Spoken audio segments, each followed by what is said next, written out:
বাংলাদেশের সৌন্দর্যকে উপভোগ করতে হলে আপনাকে অবশ্যই এর গ্রাম বাংলাগুলো ঘুরে দেখতে হবে। এবারে আমাদের ঈদের পরে ভ্রমণে ছিল টাঙ্গাইল জেলার নাগরপুর গ্রাম। একটা বিয়ে অ্যাটেন্ড করতে আমরা সেখানে যাই।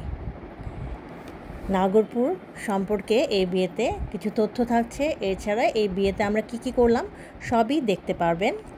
তাই চ্যানেলটি সাবস্ক্রাইব, লাইক এবং ফলো করে সাথেই থাকবেন।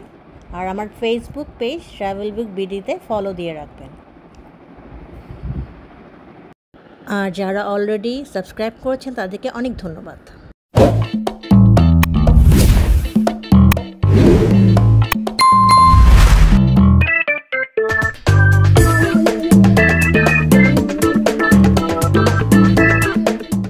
গ্রাম বাংলার প্রাকৃতিক সৌন্দর্য আমাকে সবসময় খুব আকর্ষিত করে। তাই সুযোগ বুঝে এবার চলে গিয়েছিলাম ঈদের ছুটিতে নাগরপুরে। নাগরপুর বাংলাদেশের ঢাকা বিভাগের টাঙ্গাইল জেলার একটি উপজেলা। নাগরপুর থানা 1905 সালে প্রতিষ্ঠিত হয় এবং 1983 সালে উপজেলায় রূপান্তরিত হয়। এবার একটি ফ্যামিলি প্রোগ্রামে একটি বিয়েতে অ্যাটেন্ড করতে আমরা চলে গিয়েছিলাম নাগরপুর উপজেলাতে। এটা টাঙ্গাইলের একটা গুরুত্বপূর্ণ উপজেলা। ঢাকা থেকে প্রায় 24 কিলোমিটার দক্ষিণে অবস্থিত, মানে ঢাকা বিভাগ থেকে বলছি আমি। নাগরপুর উপজেলা রয়েছে 12টি ইউনিয়ন, 2টি পৌরসভা। নাগরপুর তার প্রাকৃতিক সৌন্দর্য এবং ঐতিহাসিক স্থাপত্যের জন্য পরিচিত।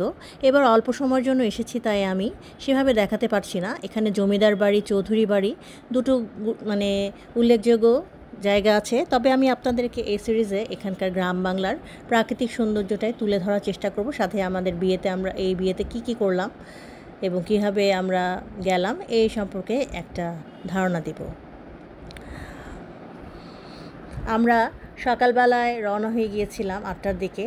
এখানে আমাদের নাগরপুর পৌঁছাতে সময় লেগেছিল 2 থেকে 2.5 ঘন্টার মতো। রাস্তা বেশ খালি ছিল। গ্রামটা খুবই সুন্দর, চারিদিকে ফসলের ক্ষেতে ঘেরা, অপূর্ব। কিছুদিন আগে অবশ্য ধান কেটে গেছে, এখন আবার আমন ধানের চাষাবাদ করছে চাষিরা।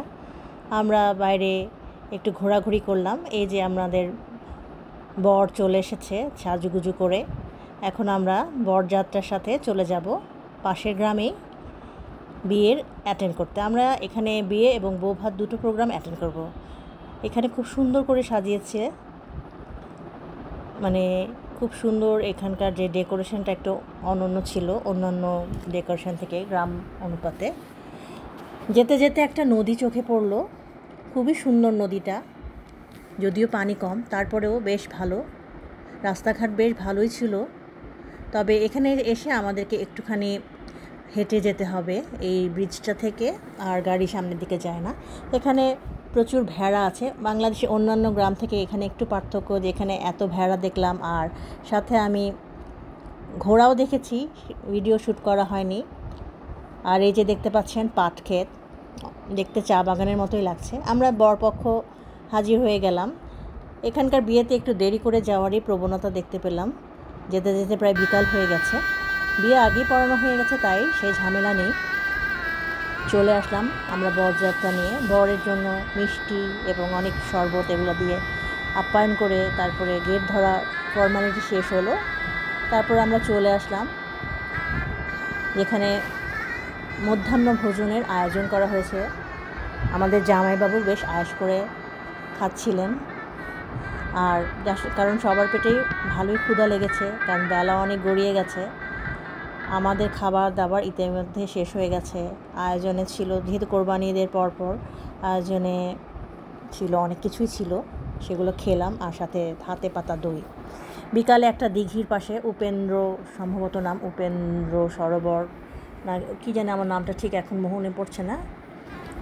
উপেন্দ্র দিঘিতে আমরা একটু ঘোরাঘুরি করে রাতে আবার চলে আসলাম। এই যে বিয়ে বাড়ি, খুব সুন্দর করে আলোকসজ্জা করা হয়েছে এখানে। বউ নিয়ে এখনও আসেনি, আমরা চলে এসেছি অলরেডি। বউ একটু পরেই হয়তো আসবে। আমরা বিয়ে বাড়িতে একটু ঘোরাঘুরি করছিলাম।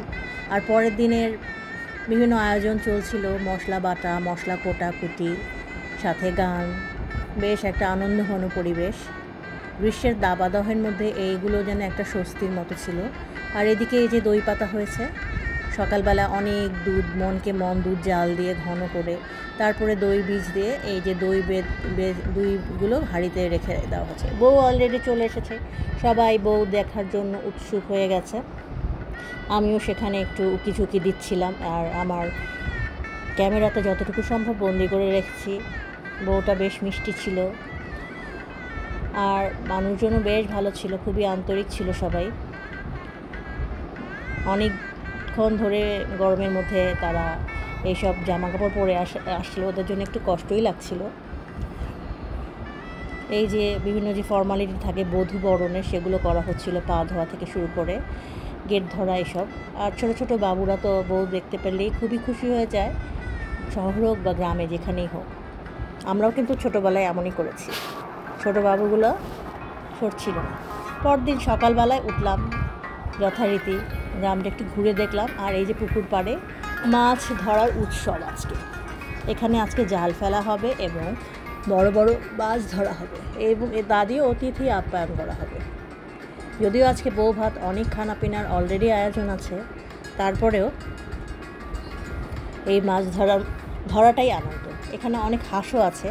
এই যে দেখতে পাচ্ছেন চারিদিকে জাল ফেলা হয়েছে, অনেকক্ষণ আগে সকালবেলায় জাল ফেলে রাখা হয়েছে, অথবা হয়তো বা কাল রাতেই। এইখানে যে কলা গাছের ভাসিয়ে অনেকেই সাঁতার কাটছে, যারা সাঁতার জানে তারা নেমে পড়েছে অলরেডি। সাঁতার কাটাও চলছে, মাছ ধরাও চলছে, একটা উৎসবের ভাব। বিয়েবাড়ির ঠিক পাশেই এই আয়োজনটা ছিল। আমরা অপেক্ষা করছিলাম কখন জাল টেনে মাছ ধরা হবে, এই চমৎকার দৃশ্যটা আমরা দেখতে পাবো। এরকম সবুজ পানি থাকলে মনে করবেন যে এখানে প্রচুর পরিমাণে খাবার থাকে মাছের। এই দেখতে পাচ্ছেন কিনা জানি না, মাছগুলো কিন্তু লাফ দিয়ে দিয়ে কিছুটা যান বাঁচানোর জন্য বের হয়ে যাচ্ছিল। যান বাঁচানো আসলে সবার জন্যই তো ফরজ। ওই যে দেখা যাচ্ছে মাছ একটা জালে আটকা পড়েছে, আর ভেতরে আরও নিশ্চয়ই আছে, আমরা একটু পরেই দেখতে পাবো এবং আপনাদের সাথেই শেয়ার করব। গ্রামের এই অপরূপ সৌন্দর্য দেখতে হলে আপনাকে যেতে হবে প্রত্যন্ত গ্রামগুলোতে, শহরের কোলাহল থেকে মুক্ত হয়ে একটুখানি স্বস্তির জন্য এখানে বছরে একবার দুবার হলেও আসলে আমাদের এই বাংলার গ্রামগুলো ভ্রমণ করা উচিত। এখানকার এক একটা গ্রাম কিন্তু এক একটা অনন্য সৌন্দর্যে ভরপুর। এই যে জেলেদের মাছ ধরা, কৃষকদের ধান কাটা, এছাড়া আরও অনেক কিছুই আছে। আমাদের নিউ জেনারেশনের অনেকেই এখন আসলে এগুলো থেকে অনেক বঞ্চিত, তাই আমাদের প্যারেন্টসদের উচিত সুযোগ সুবিধা থাকলে এভাবে গ্রামে তাদেরকে নিয়ে একটু ঘুরিয়ে আনা। এই যে দেখেন কত সুন্দর সোনালি রূপালি মাছগুলো ধরেছে, কি আনন্দ সবার চোখে মুখে। অনেক মাছই ধরা পড়েছে এখানে, ছোট পোনা থেকে শুরু করে বড় বড় মাছও রয়েছে, সিলভার কাপ, রুই, কাতলা, এগুলো ধরনের মাছ এবং গ্রাস ক্র্যাব সম্ভবত। ছোট মাছগুলোকে ছেড়ে দেওয়া হবে এবং বড় মাছগুলো এনে আমাদের ভুরিভোজ হবে। বিকালে এই যে আমি একটু বাইরে হাঁটাহাঁটি করলাম, তারপরে বিকালের দিকে আবার বিয়ে বাড়িতে চলে গেলাম। এখানে বিকালই হয়ে গেছে অলরেডি, অতিথি আপ্যায়ন শুরু হয়ে গেছে। বেশ গরম পড়েছিল, আয়োজনের কমতি ছিল না, আর স্টেজটা অনেক সুন্দর করে ডেকোরেট করা হয়েছে। আর যারা হোস্ট তারা গেস্টদেরকে অনেক সমাদর করছিল। ছিল পোলাও, রোস্ট, আরও অনেক কিছুই ছিল, সবজি জাতীয় একটা কিছু ছিল, আর গরুর মাংস ছিল। গতকাল এটা রাতে গরুটা জবাই করা হয়েছিল। বউ আমাদের চলে এসেছে, এখন বর তাকে রিসিভ করে নিচ্ছে। বেলা গড়িয়ে গেছে, আমাদেরও যাবার সময় হয়ে গেছে। বউ আসলো, বউ দেখে এখন আমরা আমাদের গন্তব্যে আবার চলে যাব। এই যে তারা স্টেজে উঠে গেছে অলরেডি, এখন বিভিন্ন ফর্মালিটি হবে এবং খাওয়া দাওয়া চলতেই থাকবে সন্ধ্যা নাগাদ। এবং আজকে বউ আবার তার বাড়িতে চলে যাবে এবং বিভিন্ন আনুষ্ঠানিকতার পরে আবার সে চলে আসবে তার শ্বশুর বাড়িতে। এই যে ঘোড়ার গাড়ির দৃশ্যটা খুব সুন্দর, শেষ মুহূর্তে আমি এটা ধারণ করলাম। অনেকগুলো ঘোড়ার গাড়ি দেখেছি কিন্তু ধারণ করতে পারিনি। এখানে ঘোড়ায় এই যে খড়গুলো টানে, দেখতে কিন্তু অদ্ভুত লাগে। এই ছিল আমার ট্রিপ। এই একদিনে টাঙ্গাইল সফর এবং নাগরপুর ভ্রমণ আমার অনেক দিন মনে থাকবে এবং তাদের আতিথেয়তা আমাদের মুগ্ধ করেছে। থ্যাঙ্কস ফর ওয়াচিং ট্রাভেল বুক বিটি।